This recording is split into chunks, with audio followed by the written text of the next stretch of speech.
Hello.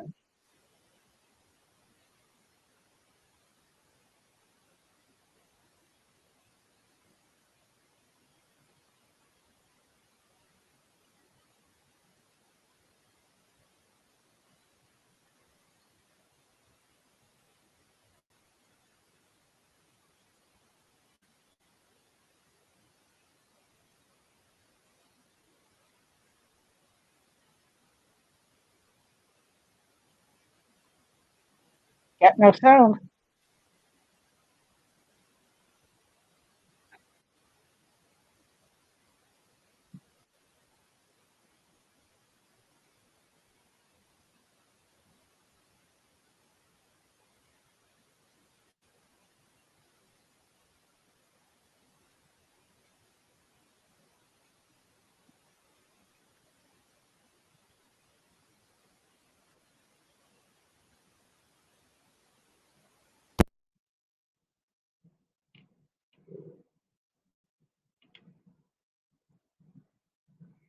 Still got no sound. There you are.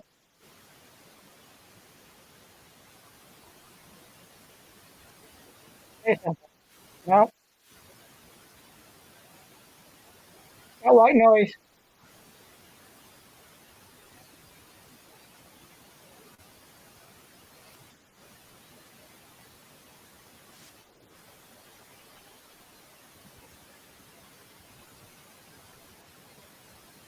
Check and see if your mic's up. Can you hear me? Okay. Now check and see if your mic wire is up. I said I'm getting this background white noise. Okay, I hear me.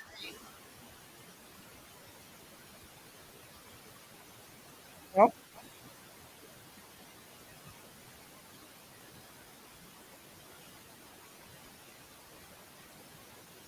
Is your microphone off?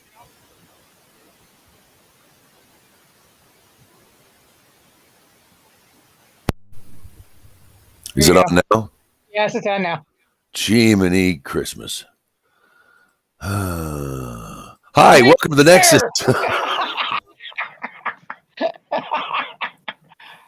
Happy New Year! Woo-hoo. Ooh, Happy New Year. Happy Gregorian New Year. Oh man, you get to see the messy part. I only cleaned up the corner. You're Oh good. man. Worrying about the the camera and whatnot.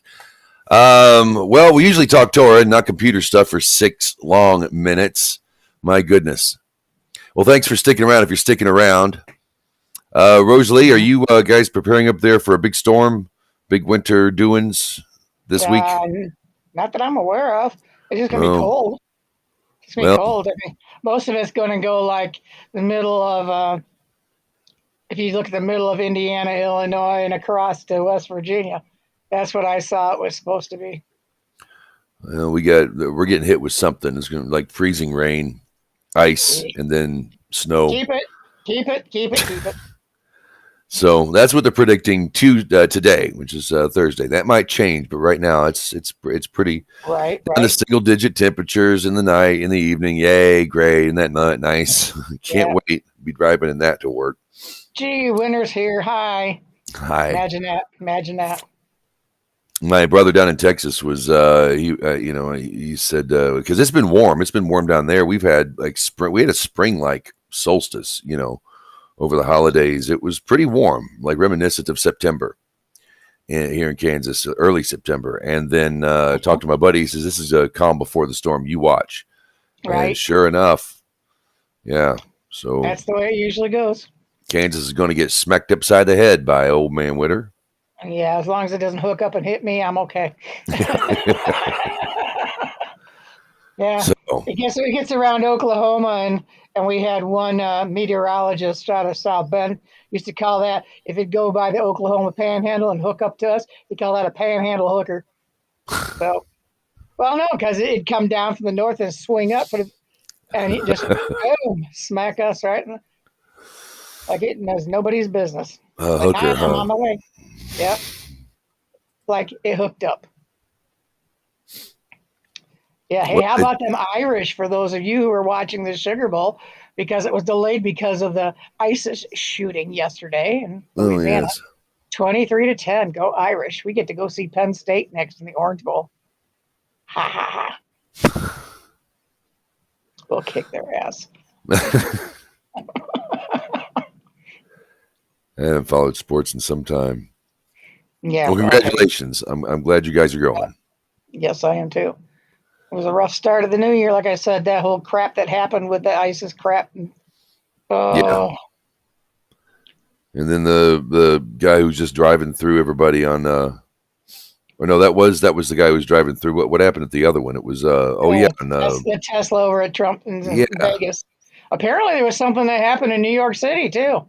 Some guy started shooting up somewhere today, I think, or yesterday. Something like that. I guess there was 10 people killed over that too. I heard about, somebody was telling me that at work.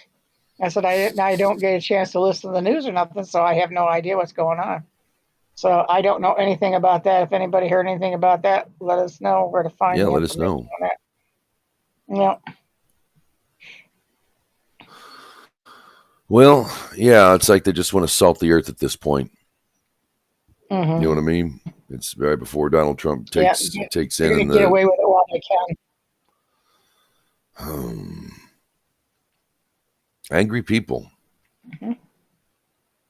Yes. It's we're halfway out of the dark. That's what I like to say about this time of year, and it's always darkest before the storm. We hit the winter solstice. That's right. We hit winter solstice 3 weeks ago. Moving right along. Yep. Now it gets cold. Yeah, the days might be getting longer, but now it's going to get real cold. Kind of like Israel right now. It's Israel's on my mind. Israel, oh Israel, no peace. Anyway, it's the darkest right now, but I really do believe that when Israel comes out victorious, not if, when. But when it happens, right. People will stand. That there will be a whole new, fresh air, fresh look at what it means to be Jewish and why Israel's there, because I really think that for a lot of people, a victory like that would be, I think in most people's heads, out of left field. It'd be the last thing they would expect. Westerners anyway, the last thing anybody would expect would be the Jews to win. Right. And they're winning. Well, they're stupid, and it's rough, but they're winning. I mean, speaking of winning, hey, Israel's let's move on over here phrase, to some. I got some memes. Israel's favorite phrase. I got one meme for this particular conversation. Where to go? Oh, I didn't get up here yet. We got something good here because the things still aren't. They came, we won. Let's eat. All right. Yet, I didn't. I lost my meme. I lost my Palestine meme. It's not going to happen. It's just not going to happen. It will never. The whole free. It's over. It's over. So I have to follow up with something better. Okay, here we go. Here's. Oh my goodness. I got to go and edit. This studio is crazy. It's killing me. Rumble Studio is killing me. It's killing my show. Okay, here we go. This is something nice and funny. This I had to put this up. Inflation's gotten so bad it now takes 2 Karens to speak to the manager. Okay. Right. That is funny. That's hysterical. While I'm here. Sure.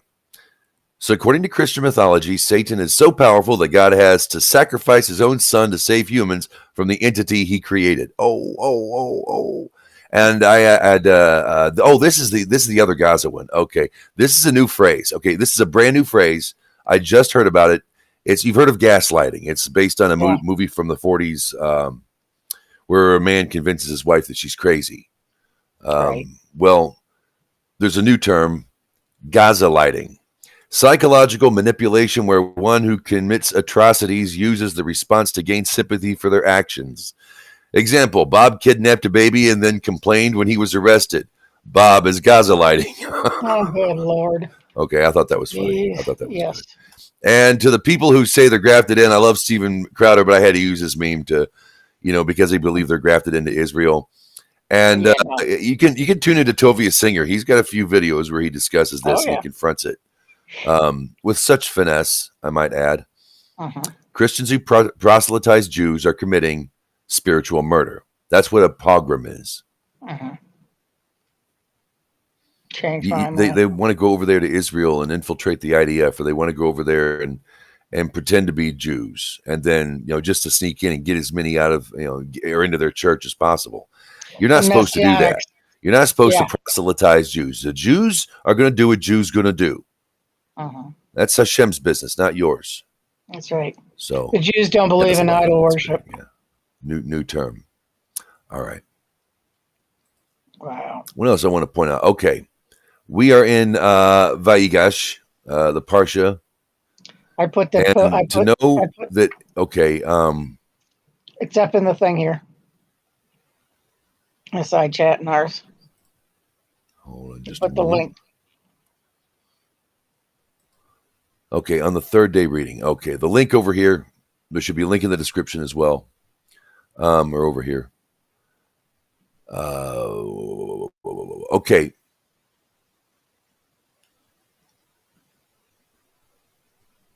Israel descending into Egypt. It is incredible now for me. When I read this is what really stood out in this week's Parsha. We're in Genesis chapter 45, verse 8. I got 44:18. Oh, I hope I didn't have you turned down. No, what I was going to talk about in the Parsha. Okay.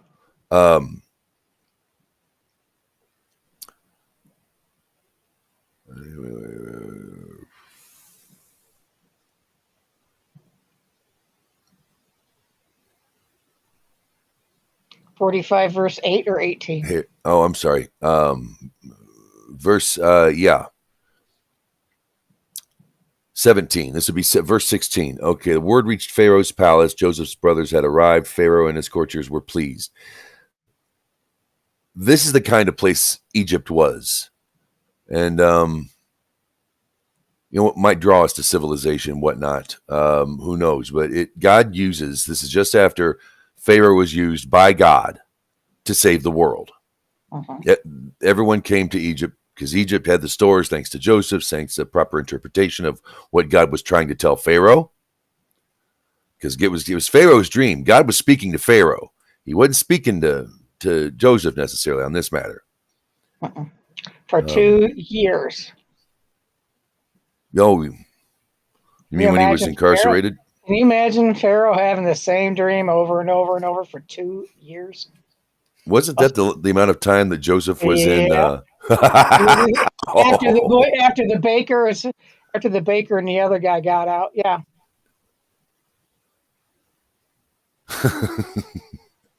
Ooh, such balance. Yeah. Judaism is based. That's the new word the kids say, based. So this is the kind of place where they settled. Pharaoh said to Joseph, "Tell your brothers, do as follows. Load your 10 animals with grain and go directly to Canaan. Take your father and your households and come to me. I will give you the choicest part of Egypt, and you will eat of the fat of the land. Moreover, you are hereby commanded by me to tell them, do as follows. Take yourselves wagons from Egypt for transporting your small children and your wives, and bring your father and come. Do not even give a thought to your belongings, for the best of Egypt will be at your disposal." Oh, gee. Does that not sound like Passover, kind of, sort of?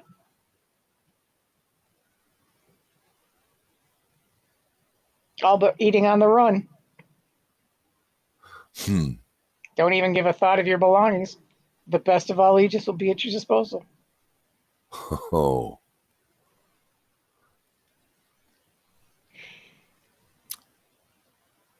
What do you think about that? So that was the kind of place that Egypt originally was, and there is a commandment in the Torah for Israel never to turn away an Egyptian. For you were Gerim you were strangers in a land, yep. In a strange land. Well, this is before all that too. So Yeah. Well before it. Could Torah, do you think the Torah could be the means by which we could learn how Israel became enslaved, the nation? Because it's a set of never having to be slaves again. The whole point of Torah was that they would be a sustained nation under God, not a king, not a pharaoh, yada, yada, for the most part. If you have a king, if you choose a king. Right. Well, this pharaoh was nice and a good one because that's how much he respected Joseph. And like I said, you go down, it's like you go down to the next verse and it says, Israel's son did as Pharaoh told him. Joseph gave him wagons according to Pharaoh's instructions. He gave them each a set of clothing, but to Benjamin he gave 300 pieces of silver and 5 sets of clothing. So there's that. So it's the reverse. It's going like in the reverse of Passover. And then he sent his father was similar. Pharaoh sent 10 donkeys laden with that and 10 female donkeys laden with grain. So there's your 10 serotes and all this other stuff. Joseph also sent bread and other types of food, served the bread to his father on their journey. And he said, do not be hurried on the journey either. So yep, there you go. And That Joseph, is... and technically, Joseph was the firstborn of Rachel. Is it Rachel? Yeah, firstborn of H. So that would be, so the opposite would be the firstborn dying in the plagues. So he sent 10 male donate for the finest delicacies and loaded with grain. So it's like, okay, so it gets taken away, with the 10 plagues. Wow. I don't know, that's just what I'm seeing here. Like I said, Joseph is still alive, so that means that he didn't die, but he was the firstborn of Rachel. So there we go. So that's kind of an opposite. Wild. That's kind of an opposite. Instead of leaving Egypt, they're going to Egypt.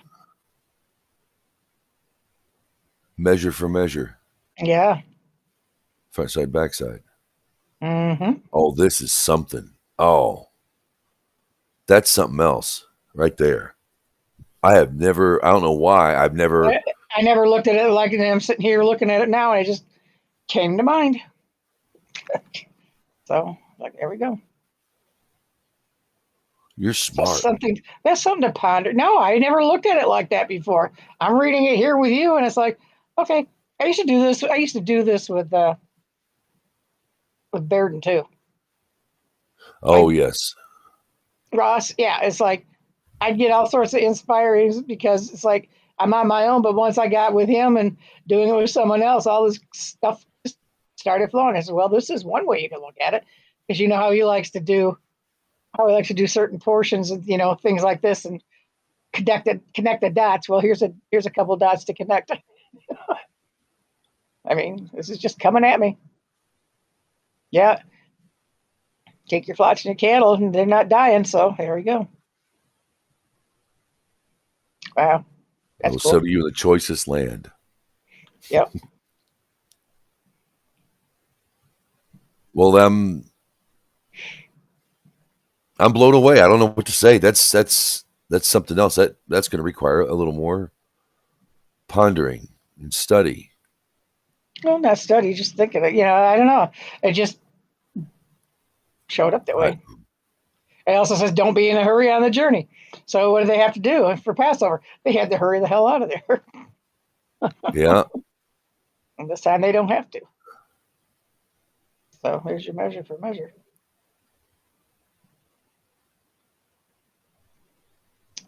There you go. I was just checking out Rashi's commentary on 18. The choicest part of Egypt, i.e. the land of Goshen. Right. He thus prophesies without knowing what he was prophesying.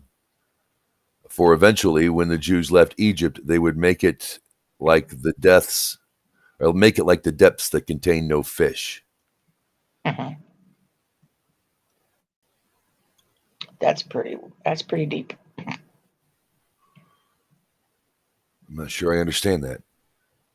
He was thus prophesied. He thus prophesied without knowing what he was prophesying. Okay. Oh my goodness! For eventually, go ahead. Which verse is that? Which verse are you on? Verse 18: Take your father and your households and come to me. I will give you the choicest part of Egypt, and you will eat the fat of the land. On the choicest part of Egypt, Rashi saying, i.e., the land of Goshen. He thus prophesied without knowing what he was prophesying. For eventually, when the Jews left Egypt, they would make it like the depths that contain no fish. Mm-hmm. I don't understand that. I'm not sure I get that. Huh. The best part of the land. All right. Mm-hmm. I don't know. I thought that might have gone somewhere.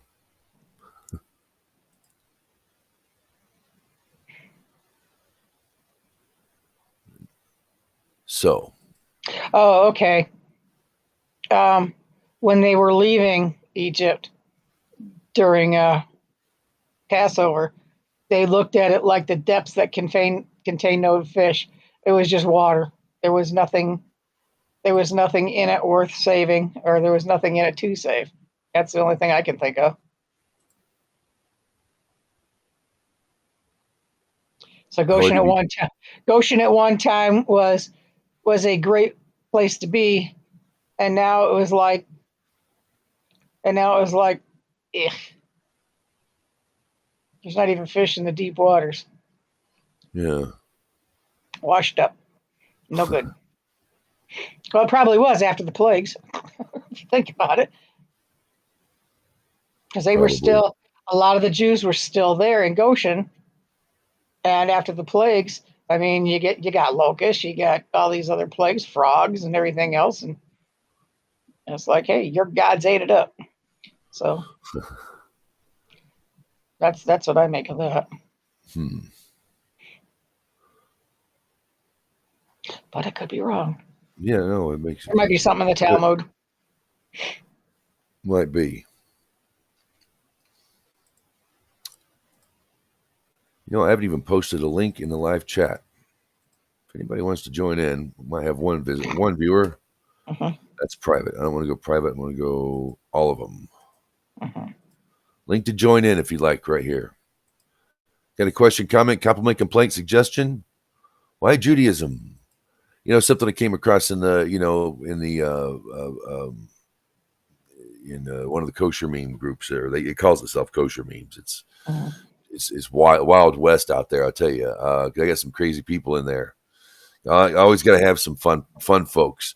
And one guy was saying we're looking for wholesome, Jewish memes. And well, here we go. If you go down to 23, and the commentary says, with Egypt's finest delicacies, we find in the Talmud, it goes number 2, that he sent him vintage wine, which old people enjoy. And an Agag explanation is he sent them split beans. Okay. And he translates it, grain and bread. And food here, it means relish, foods to be eaten with bread. So it'd be like jellies and relishes and things like that. And if I'm not mistaken, isn't it said that bread is, or Egypt is where bread came from? That I don't know.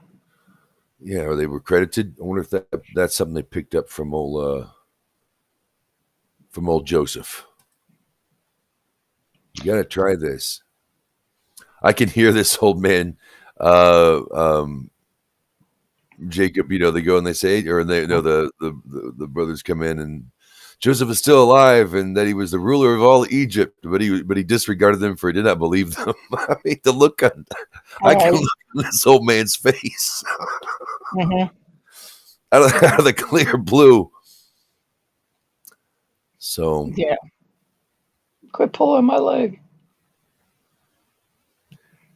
So, we see this war over there in the Middle East as, and there is tragedy. It's Uh-huh. filled with it. It's war. Right.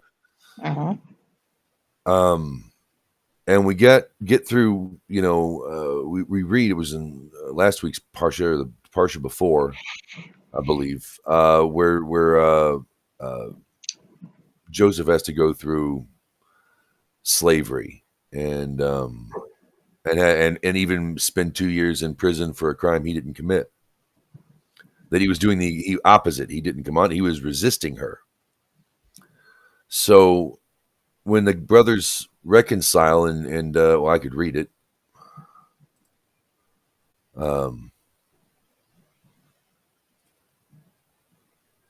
Oh, it's back down there. Okay. It's behind that. We already passed it. But essentially what he says is, they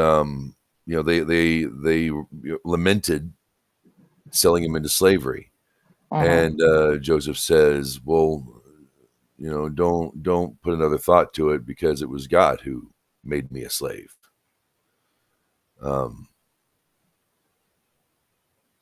He had to have me here to do this, or Pharaoh wouldn't have heard. You know what I mean? Pharaoh wouldn't have understood, Right. and the Right. world would have suffered. So Uh-huh. we just have to, it's the God of war. God plays both sides of a war, That's right. and there's some deep study we could get into. That might be something fun to do one time, is just study the first war for a while, and kind of unravel who was there. Right. Well, I'm kind of interested down here in 27. It says everything that Joseph had told them. Joseph sent a sign with them indicating which subject he had been studying when he left his father. The section about the decapitated calf. Okay, I'm not sure about what that is. Therefore, it says he saw the wagons Joseph had sent. It does not say that Pharaoh had sent. Joseph sent them. And then the Spirit came alive in Jacob. The divine presence that had departed him rested upon him again. So that just makes him more powerful. So it's like, okay, well, so if you look at it, Moses started out with the presence, and Joseph, it came to him later again. So there's another backup. It's another difference. Whereas it said Joseph lost it, but he got it back. And whereas Moses didn't have it, but when he went to the bush, he got it.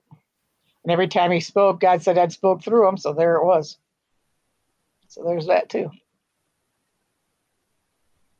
That's pretty cool. The divine presence that had departed from him rested upon him again. Mm-hmm. I love that. He was born again. Hallelujah. Okay, I had to do that. Sorry. Not sorry. I'm looking at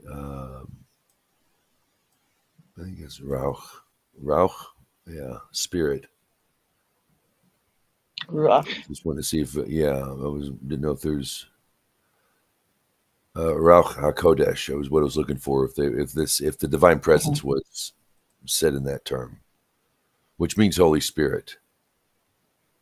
My Christian brethren, there is a Holy Spirit. It's just not God, and it's God's will being done in our universe, in our reality. God is the transcendent, but that's not God. That's the Holy Spirit. It's the presence of God, you might say, in nature and all things, in you, but not God. All right, where are we going here? And then he's named Israel in the next chapter in 45, or right at the end of this chapter.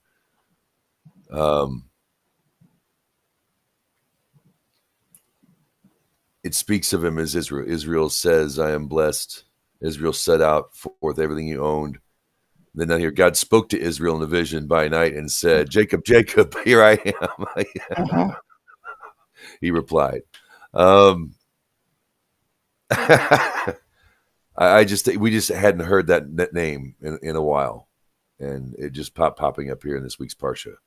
Mm-hmm. Where is it? That's interesting. What's that? I'm trying to see where I'm at here. 5th portion in the commentaries under 15.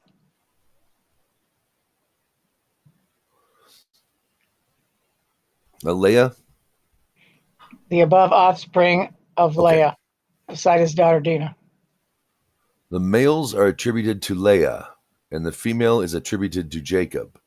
This teaches you that when the wife emits first seed, she gives birth to a male. But when the husband emits seed first, the wife gives birth to a female. Yep. So if your husband really loves you, ladies, he's going to let you come first. And there's your boys. And there's your boys. I'd heard that, but I didn't. This is where you can find it. So there it is. Yeah, that is. Isn't that? Yeah, that's in the Talmud, isn't it? That's actually taught. This is right. Yeah, exactly. So the actual verse reads, "The above are the offspring of Leah, whom she bore to Jacob in Padam Aram, besides his daughter Dinah. All 3 sons and daughters came to 33 persons." Uh-huh.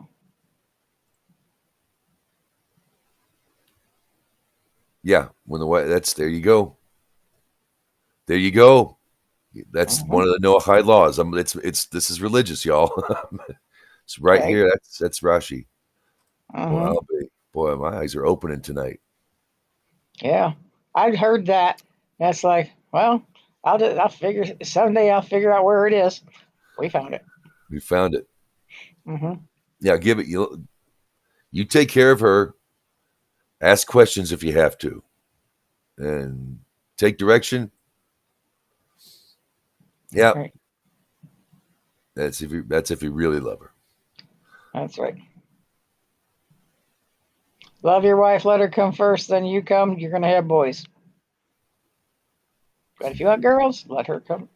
You come first, and then let her come first afterwards.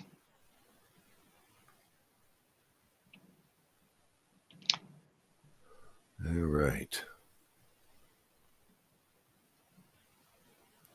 Those who came into Israel or came into Egypt, 70 persons. Yep.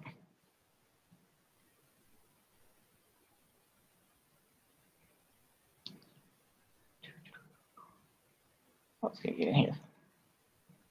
He sent Judah ahead of him to Joseph to make advanced preparations in Goshen.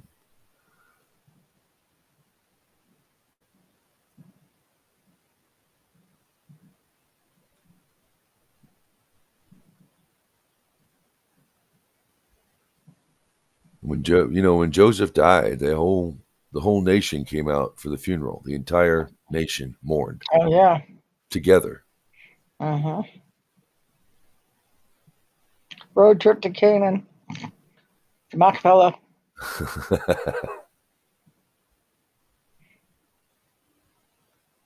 Your servants are. Pharaoh asked Joseph's brothers, "What is your occupation?" They replied to Pharaoh, "Your servants are shepherds, both we and our fathers." They further said to Pharaoh, "We have come to sojourn in the land because there is no grazing for your servants' flocks in Canaan, since the famine is severe in Canaan. So now please let your servants settle in Goshen." Pharaoh said to Joseph, now that your father and your brothers have come to you, all Egypt is at your disposal. Settle your father and your brothers in the choicest parts of the land. Let them live in Goshen. And if you know that there are men among them who are capable shepherds, you must appoint them as stewards over my livestock.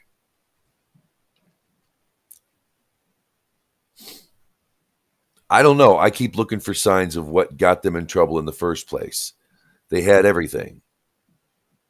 Well, for all shepherds are abhorrent to Egyptians because sheep are considered by them as deities. So they were basically slaves to the sheep instead of the sheep being sheep to the shepherds. Oh. So that's in the commentary too. Hello, kitty kitty. Yeah. I hear you, kitty kitty. Yeah. Yeah, he came wandering in here. Yes, hello. So there's that too. So it's like, I mean, if they're shepherds and they're messing with their gods and keeping their gods alive, it's like, who are they? They're just, fodder. Fodder, fodder. But he did put them in charge of all the livestock, the horses, and all the livestock were considered deities. So it's like, okay, they're already slaves. That they just don't, they just weren't. It just wasn't titled in the Egyptians' eyes.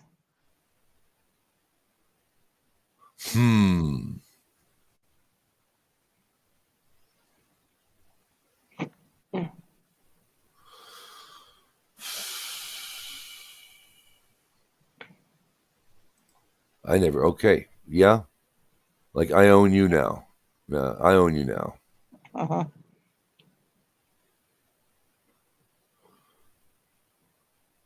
So, yeah, Ramesses is the part of the land in Goshen that they're talking about. 47:11, Joseph settled his father and his brothers and gave them an estate in Egypt, in the choicest part of the land, in the Ramesses region of Goshen, as Pharaoh had instructed. Another parallel. Most historians, not all of them, and I tend to disagree with them on things too, but most people have said that Ramesses was the Pharaoh that arose, or the son of the Pharaoh who arose and slaughtered the Egyptians. Okay. The one that he confronted, the one that Moses confronted. My people go. And gotcha. Yet that's where they're settling here. Mm-hmm.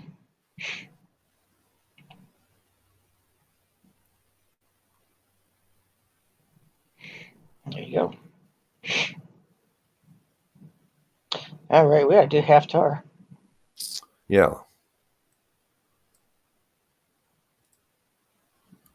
Do you want to read this one? Can you read? I can read. Hang on a minute. Well, I was going to say I had a glass of wine. So. You know what? I had me a glass of wine, a celebratory glass of wine. Here we go. I don't work tomorrow, so here we go. You go for it. Okay.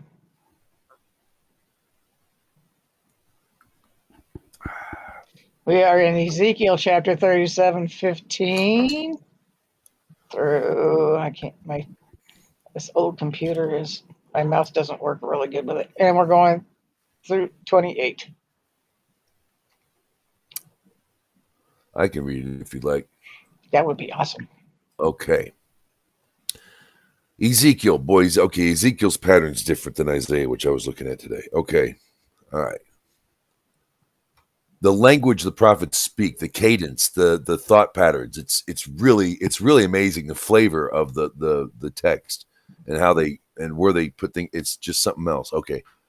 For those of you who don't read a lot, get you a Jewish Bible and read the prophet, read some prophets. They or you can just read along with us on the link we gave you. And the word of the Lord came to me saying, and you, son of man, take yourself one stick and write upon it, for Judah and for the children of Israel, his companions, and take one stick and write upon it, for Joseph, the stick of Ephraim, and all the house of Israel, his companions, and bring them close one to the other into one stick, and they shall be one in your hand. And when the children of your people say to you, saying, will you not tell us what these are to you? Say to them, so says the Lord God, behold, I will take the stick of Joseph, which is in the hand of Ephraim, and the tribes of Israel, his companions, and I will place them with him. I will place them with him with the stick of Judah, and I will make them into one stick, and they shall become one in my hand. And the sticks upon which you shall write shall be in your hand before their eyes. And say to them, so says the Lord God, behold, I will take the children of Israel from among the nations where they have gone, and I will gather them from every side, and I will bring them to their land.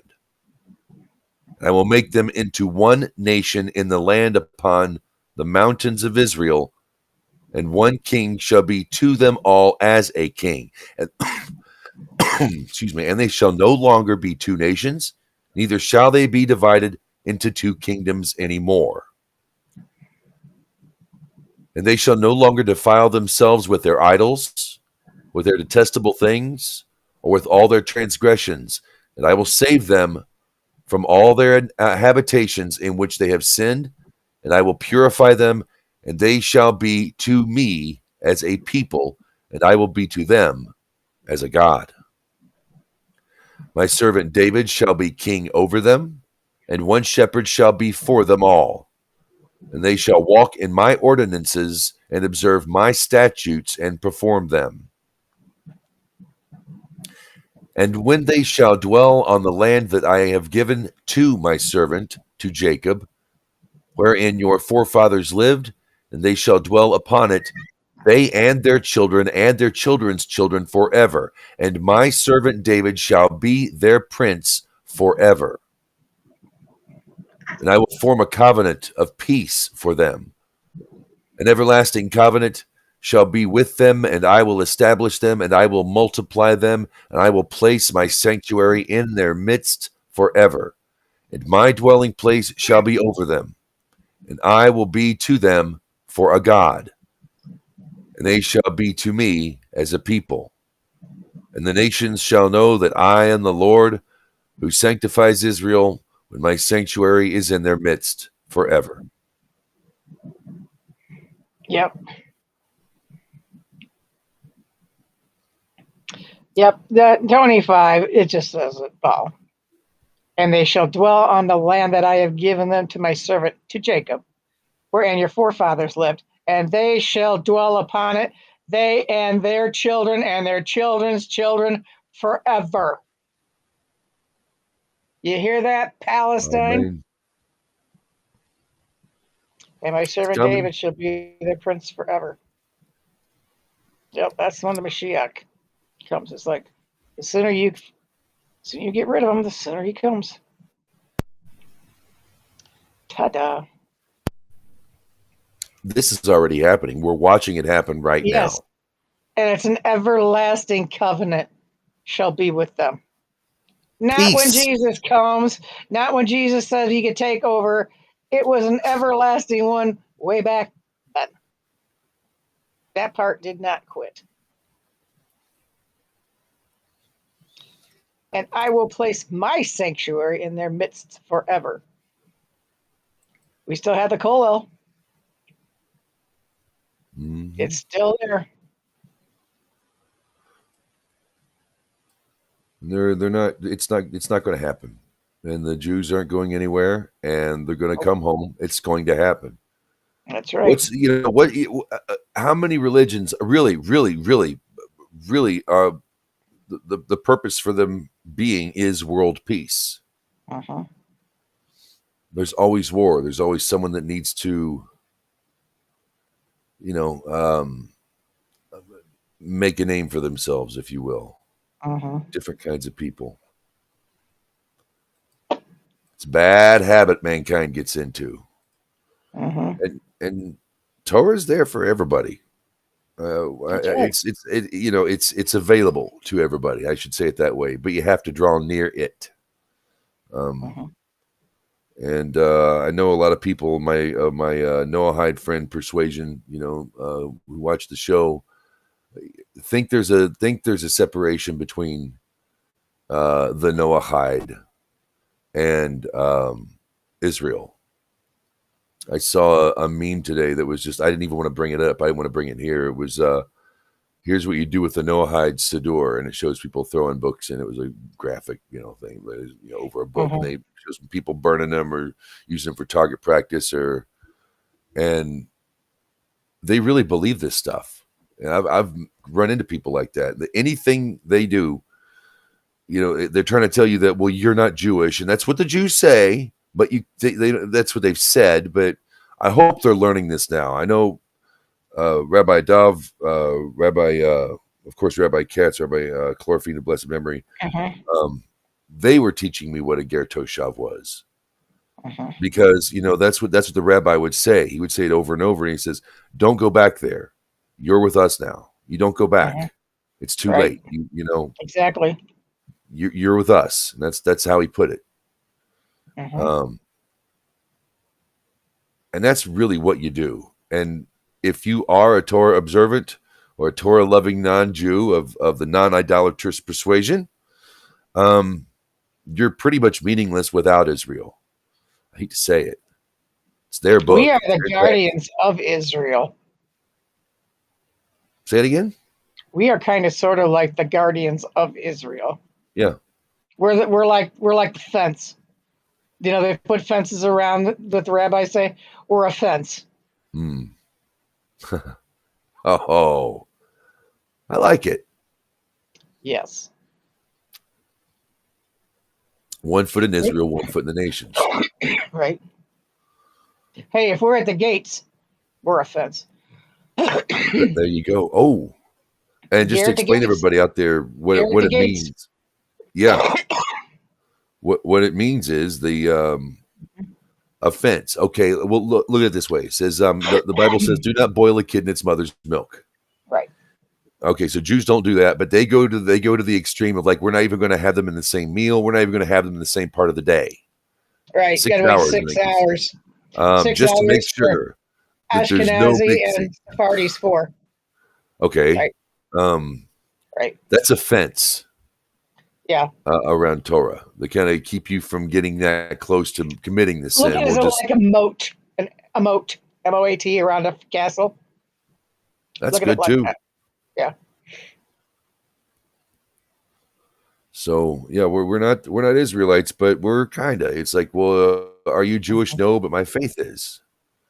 And I encourage Noahides and Ben Noach out there, really go to a rabbi, learn Torah from a rabbi, learn where all this comes from and why. I learned something last night. Job was not Jewish. Job was a ger. Yeah. I did not know that. So you've got Balaam, who is right side, and you've got Job, and you've got Jethro. Jethro was a ger, but he converted. And then you have Job, who were the three wizards or magic people for Pharaoh during the time of Moses. So there's that too. And I did not know that. Baal said, "Slaughter him, Pharaoh, that you don't even need him." And Job stayed silent. Yes. Jethro fled. Jethro fled. And took the staff of Adam with him, the staff that Abraham also carried. Yep. It was passed down and preserved it, waited for Moses. So Jethro is pretty darn cool. Yeah. Thanks, Dad. Yeah. Mess with my son, right? Will you? Yeah. There's a series. Jethro was Moses' father-in-law. Yes. There's a series about Moses on Netflix. It's called Testament, the story of Moses. And it'll have like 3 or 4 talking heads. You'll have a very, very low-key rabbi, if you will. You have a Muslim lady who speaks about Moses and in the Quran. But for the most part, it's a docudrama. And it's not bad. I've started it. I think there are 3 episodes. I've started it's like 3 basic. It's like a 3-hour movie. I've watched the first one. It's not bad. So Netflix, if you have it, that might be something to check out. Looks like some authenticity. We have a guest, Jacob. Hello, Jacob. Shalom. Shalom. We got your mic muted, but welcome to the room. Glad to have you here, sir. Shalom, shalom. It's right down at the bottom of or over, I guess, about in this area. There, you'll see there we go. Yeah. Okay. Hello. Shalom, shalom. Shalom. Hello. So I just saw you streaming, and I saw you had a Rumble studio going. So I decided, hey, I'll come and say hi. Hi. Shalom. Happy Gregorian New Year. Thank you. Thank you. Have you seen the new Moses film they have on Netflix? It's I'm almost positive it's meant Netflix. Let me look it up just to make sure. Testament, the story of Moshe Rabbeinu. Yeah, Netflix. It's interesting. I think it's pretty well done. But it's out there. Okay. I was getting angry. My mother had Ancient Aliens on today, and they were talking about Gebekli Tepe. It's like, yeah, okay. And sorry, I clicked on the wrong thing. You're okay. Welcome to our world. Yeah. Happy New Year. I was trying to see if I could stream to my audience, but I apparently can't. Oh, cool. Yeah. Well, I have to do that sometime. Well, welcome to the Nexus. We talk Torah. What's on your mind?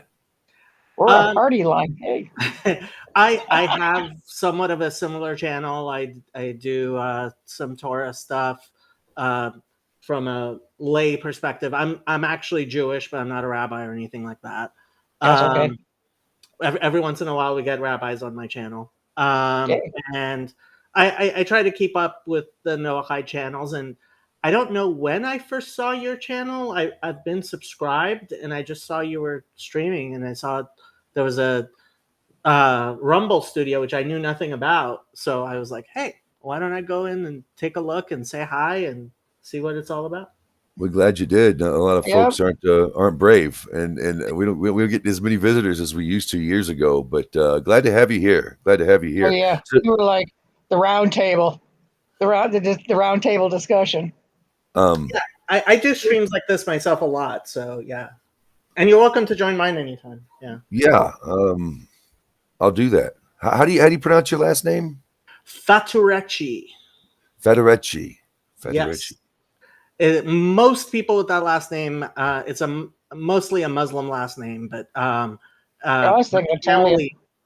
A lot of people think Italian. My family's from Iran, and it's actually Turkish, means person who sells cloth. Okay. Yeah. Cloth? Oh, cool. My family were apparently cloth merchants. Textiles, yay. All right. That's where money's at. You always got a dress, so you've got the yardage. There you go. Yeah, I was just saying, earlier that without Israel, the whole Noahide thing is just kind of silly to me. And to tell people that that they can't read a Siddur that might even have rabbinic approbation, and keeping people away from them. And it's not like that. I don't want to say, "Oh, you're Jews now." Bada bing, let's go out and buy some tefillin and we'll try this out. Nothing, but without the Jewish people, without who God gave the Torah, it would seem to me that it would be a meaningless venture or a cult. Am I crazy? I know there's lots of different views out there. There's the people who are very anti-Noahide. You may have noticed, especially among the anti-Semites, they start talking about Noahides and they say all kinds of crazy things. And I know one thing that's been kind of strange for people learning about Judaism is you will have rabbinic opinions which contradict a lot. Actually, it was interesting. I was watching a video of the Yanuka That's the Yanuka up there. Uh-huh. And you know, in the middle, he was speaking, and all these people are silently listening to him, and he made a point which obviously he thought was very important, and somebody in the audience starts screaming out like how he disagrees, and the Yanuka was like, I hear what you're saying, right? And I was thinking, you know, for my Christian friends, the idea that, like, can you imagine in a church if a pastor is giving a sermon and somebody out in the church starts arguing with him? That would be John. That would be John.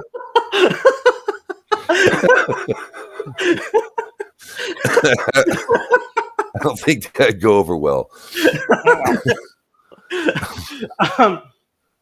And you know, I know there are different rabbis, and I won't name names, but like there are lots of different rabbis who are considered Orthodox rabbis, and they have very different views, and they disagree with each other. You know, especially I guess you're talking about Chidush Dat, right? Where Maimonides says that a Noahide should not create a new religion.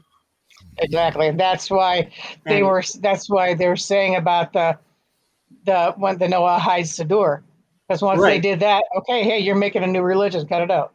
So there are very different rabbis, all of whom are considered Orthodox. But are they Ashkenazi or Sephardic?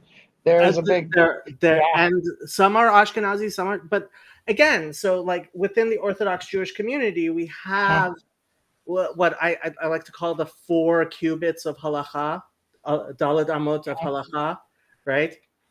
And you know, some people stand in this part of the 4 cubits, and some people stand in this 4 cubits. There's definitely a boundary, right? And the rabbis recognize each other, right? But for example, I have Rabbi Wiener's Sefer Mitzvot Hashem here, right? Which I guess it's translated as the Divine Code, which a lot of people that's how it's sold, here. Yeah. And Rabbi Wiener is very well respected, but I know that there's a lot of disagreements with other rabbis. Rabbi Shirky wrote a different book for Noachides. And you know, they very much disagree with each other, but both of them recognize we're within Orthodox Judaism. All right. You know? Well, that's what I say, 2 Jews, 3 opinions. Well, that, and it can be hard to navigate. I mean, that's part of what I try to do, is try to, you know, from a lay perspective, right? I'm not a rabbi. I have no right to agree or disagree with any of the rabbis, but you know, being in the Jewish community, I know, okay, this is a real rabbi versus, you know, somebody who nobody other than, you know, sometimes you get these people on the internet that like the Jewish community has never heard of. And I'll use this as an example that's kind of strange. So Rabbi Tovia Singer, he is an Orthodox rabbi. He is a respectable person. But in the Jewish community, he's not really well known at all. He's known much more outside the Jewish community than he is, right? But so he's giving it to you straight. He's an Orthodox Jew, right? He's not one of these frauds. So I don't want to imply that. Well, no, but he's not. But at the same time, Rabbi Singer would never, you know, he would not put out a book like this. This is a book of Piskei Din.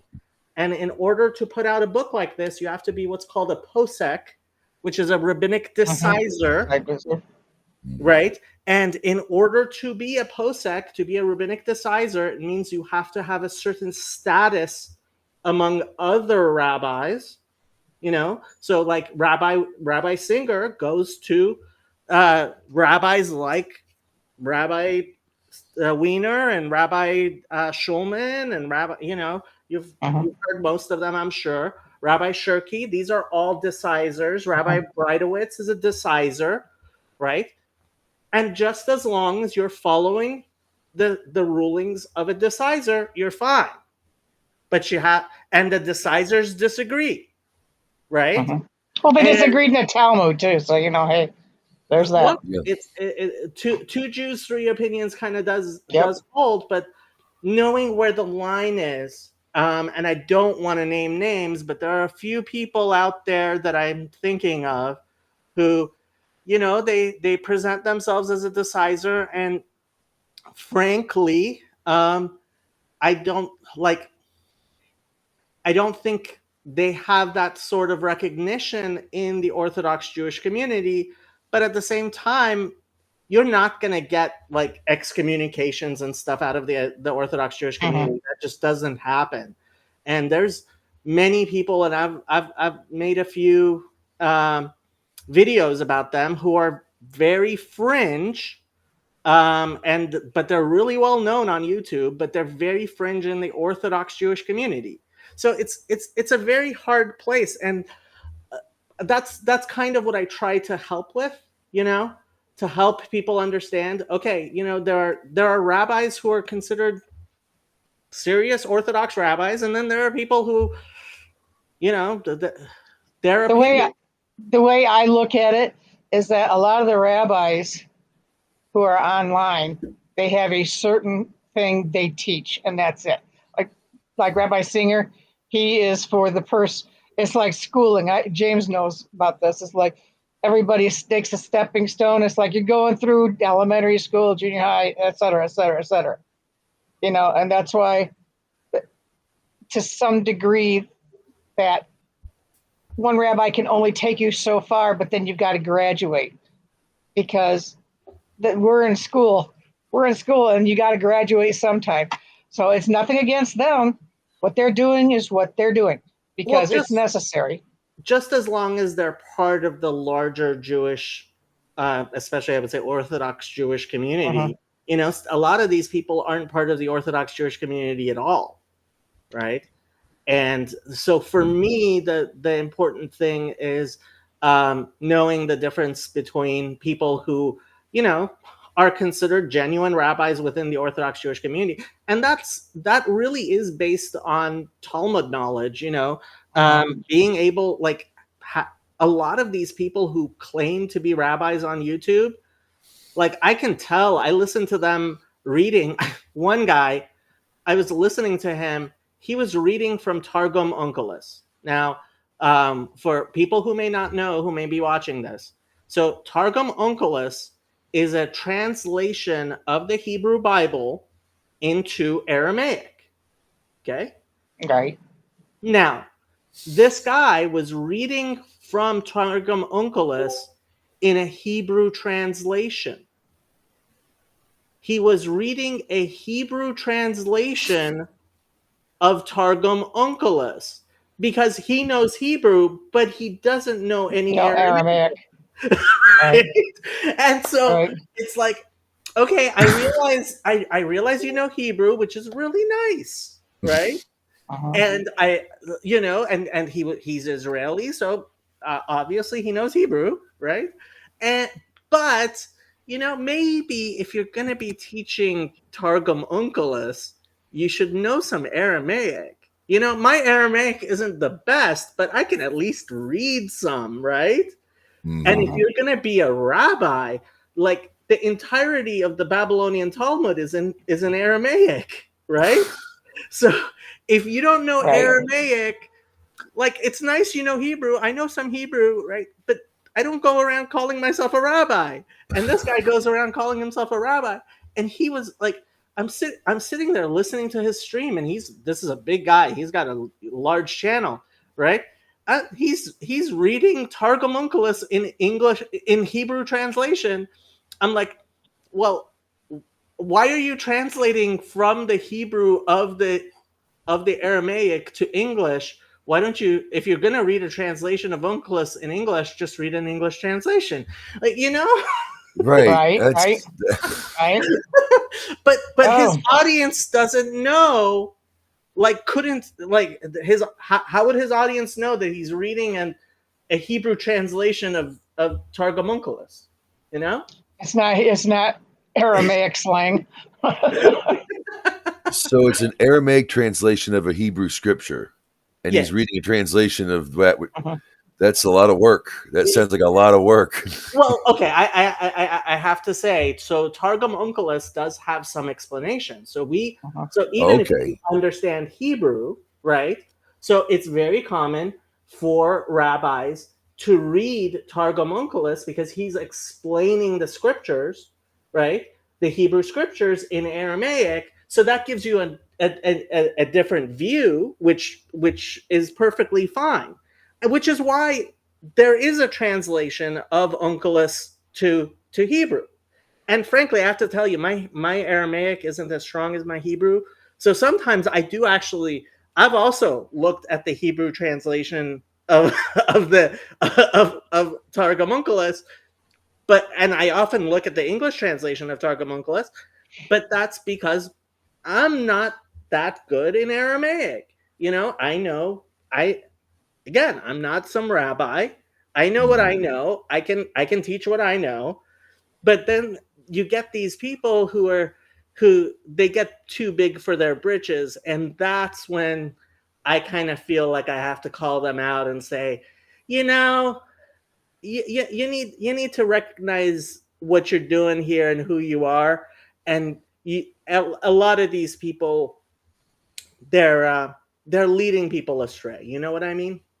Well, the biggest laugh I kind of get is something that you said, and it's like if you look at Rashi's commentary, and everything in Oinkelos is in Old French.